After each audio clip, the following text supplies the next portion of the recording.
Hello दोस्तों, स्वागत है एक और नई इन्फॉर्मेटिव वीडियो में। आज की इस वीडियो में हम जानने वाले हैं इलेक्ट्रिक वाहनों के दिग्गज एथर एनर्जीज के आईपीओ के बारे में, जो कि 28 अप्रैल 2025 को ओपन हो रहा है। अगर आप एक शॉर्ट टर्म इन्वेस्टर हैं तो ये आपके पोर्टफोलियो के लिए सही है या नहीं, जानते हैं सब कुछ इस वीडियो में।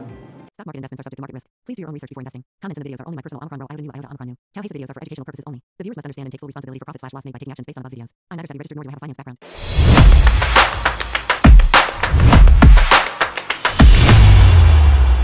तो चलिए जानते हैं आईपीओ की कुछ बेसिक डिटेल्स। जैसा कि आप सब देख सकते हैं कि ये आईपीओ 304 से 321 रुपये प्रति शेयर के हिसाब से आपको मिलने वाला है, जिसमें 46 शेयर का एक लॉट होने वाला है। तो आपको मिनिमम अगर आप इसमें बिड लगाते हो तो 321 रुपये पे लगाओगे तो 14,766 रुपये आपको चाहिए।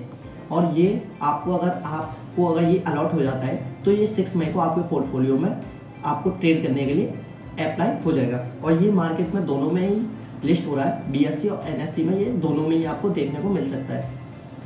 और इस आईपीओ का जो साइज है, ये कंपनी कितना फंड रेस करने वाली है इस आईपीओ से, 2,981 रुपीज़, इस 81 करोड़ रुपीज़ इस फंड से ये रेस करने वाले हैं इस आईपीओ से, जिसके बहुत सारे मेन मोटिव है। जैसे कि अब पहले प्रमोटर्स जो थे वो एग्जिट लेना चाह रहे होंगे, या फिर बहुत सारे इनको अपना कुछ एक्सपेंडिचर है वो बढ़ाना है, वो सब हम आगे इस वीडियो में डिस्कस करने वाले हैं। सबसे पहले मैं आपको प्रमोटर्स के बारे में बता दूं। इस आईपीओ के आने से पहले प्रमोटर्स की होल्डिंग 54.61% थी, जो कि अब घटकर 42.09% रह जाएगी। और इस आईपीओ के लिए सबसे ज़्यादा फायदा उनको होने वाला है जो इस कंपनी में पहले से ही वर्कर या काम करते हैं, उनको 30 रुपीज़ पर शेयर के हिसाब से डिस्काउंट मिलने वाला है। और भी बहुत सारी बातें जानते हैं।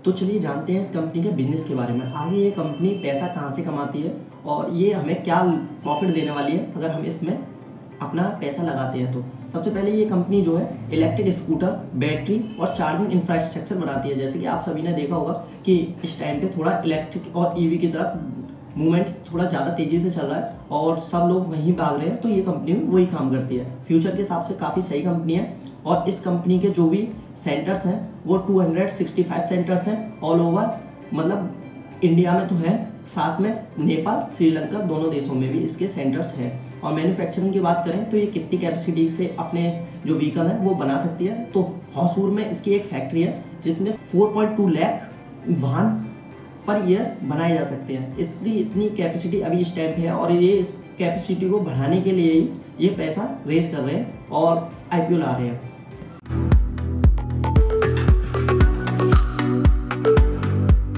तो चलिए जानते हैं इस कंपनी के फाइनेंशियल्स के बारे में। जैसे कि ये कंपनी कहाँ से पैसा कमाती है और कहाँ पर खर्च करती है। तो सबसे पहले मैं आपको बता दूं कि इस कंपनी का जो रेवेन्यू है वो 1,789 करोड़ इसका रेवेन्यू हुआ था दिसंबर 2024 में। और इसका जो नेट लॉस था इसमें, मतलब जो इसने लगाया था या फिर उसने कहीं पे भी एक्सपेंडिचर में किया था, वो क्या था 1,059 करोड़ रुपीज़। और इसका जो डेट था दिसंबर 2024 तक वो था 521 करोड़ रुपीज़। और अभी हम पुराने फाइनेंशियल्स की बात करें तो आपको स्क्रीन पर दिख रहा होगा साइड से, 31 मार्च 2022 में इसके एसेट्स रेगुलर बढ़े ही हैं। बस 23 और 24 में इसके एसेट बिल्कुल नॉर्मल थे, फिर बाद में डबल हुए हैं सीधे। और रेवेन्यू की बात करें तो पहले इसका रेवेन्यू भी रेगुलर इंक्रीज हुआ है। पहले 413 करोड़, 1800 करोड़, 1700 करोड़, 1600 करोड़। अब जो फाइनेंशियल्स है इसमें इसके रेवेन्यू गिरा है। पहले इसका रेगुलर बढ़ रहा था, डबल से सीधे 5 गुना तक हुआ था, फिर एकदम से नॉर्मल हो गया और फिर उसी रेवेन्यू पे ये वहीं चल रही है। और इसके टैक्स काटने के बाद इसके पास कितना वो बचता है प्रॉफिट, तो रेगुलर ये नेगेटिव में रही है। अभी तक इसने कोई भी प्रॉफिट नहीं जनरेट किया है। अगर आप इसके इन्वेस्टर पहले से होते तो आपको अपने पोर्टफोलियो में कोई भी फायदा नहीं दिखता, ऑल ओवर लॉस ही दिखता। और इसके नेटवर्थ की बात करें तो इस कंपनी का नेटवर्थ पहले था 224 करोड़, 613 करोड़ और 545 करोड़, 108 करोड़, ये इसके नेटवर्थ है, जो कि इसकी रेगुलर ऊपर नीचे होता रहा है। और भी बहुत सारी चीज़ें हैं वो आप इस चार्ट में देख सकते हैं।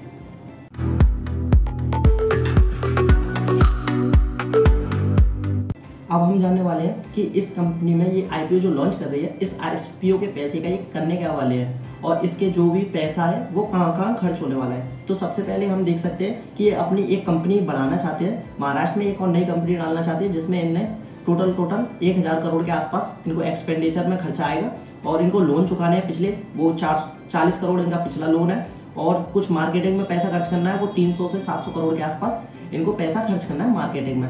और भी बहुत सारा पैसा जो है इन्वेस्टर्स जो इसकी कंपनी में पहले से इन्वेस्टर थे वो भी एग्जिट ले रहे हैं, तो वो भी अपना कट लेने वाले हैं। और भी अब हम इसके सबसे बड़े की रिस्क के बारे में बात करते हैं, तो इस कंपनी को सबसे बड़ा जो लॉस है और कॉम्पिटिटर है वो इसका ओला कंपनी के साथ है।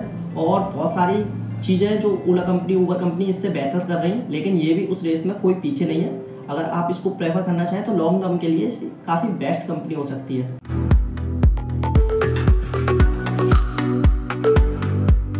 अब बात करते हैं इस कंपनी के रिव्यू, जो इस टाइम पे इसने आईपीओ लॉन्च किया उसके बारे में बड़े बड़े रिव्यूअर्स की क्या सोच है। तो हम एक रिव्यूअर है दिलीप दावा, इनके रिव्यू के हिसाब से ये कंपनी थोड़ा लॉन्ग टर्म के लिए बहुत अच्छी हो सकती है, लेकिन शॉर्ट टर्म के लिए इसमें पैसा डालना थोड़ा रिस्की हो सकता है। और सबसे बड़ा इस टाइम पे अभी मैं जब वीडियो रिकॉर्ड कर रहा हूँ तो इसका सब्सक्रिप्शन हो चुका है रिटेल में 0.23%।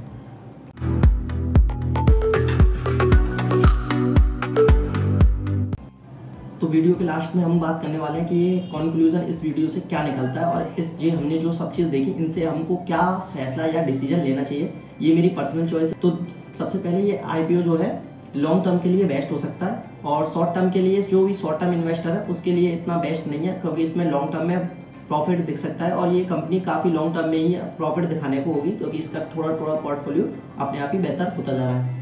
और रही बात इस आईपीओ में आपको इन्वेस्ट करना है या नहीं करना है, ये आपकी पर्सनल चॉइस है। मैं कोई भी सेबी के रजिस्टर्ड एडवाइज़र नहीं हूँ जो कि आपको एडवाइस करे कि आपको इस स्टॉक में बाय करना है या नहीं करना है। ये आपको किसी एडवाइज़र से ही सजेशन लेने के बाद ही करना है, क्योंकि मैं कोई भी सेबी रजिस्टर्ड एडवाइज़र नहीं हूँ। मुझे जो भी इन्फॉर्मेशन है वो मैंने बहुत सारे प्लेटफॉर्म पे से लिए और जब आपको बताइए।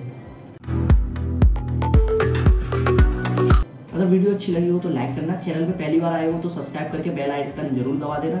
और भी बहुत सारी वीडियो और भी बहुत सारे टॉपिक्स पे इस चैनल पे वीडियो मिलने वाली है, तो उसके लिए चैनल का सब्सक्राइब बटन जरूर दबा देना। मिलते हैं किसी नए टॉपिक के साथ किसी नई वीडियो में, जब तक के लिए थैंक्स फॉर वॉचिंग।